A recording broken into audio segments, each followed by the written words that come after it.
Hello সবাইকে। তো দেখো আমি আম নিয়ে বসে পড়ছি। তো চলো দেখা যাক আমার যেই আমগুলো পাকতে দেওয়া হয়ে গেছিলো, দেখি সেই আমগুলো কত দূর পেকেছে। তো দেখো পেপারটা যখন উঠলাম এত সুন্দর একটা স্মেল, কি আর বলবো, পুরো আম পাকা গন্ধ।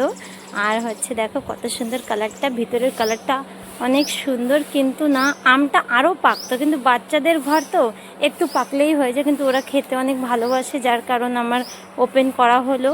তো দেখো আমগুলো এমনি নরম একটু কমই হয়েছে, একটু কাঁচা কাঁচা আছে, তবু এগুলো খেতে খুব স্বাদ, আর একটু টক নেই আমের ভিতরে, পুরোপুরি মিষ্টি।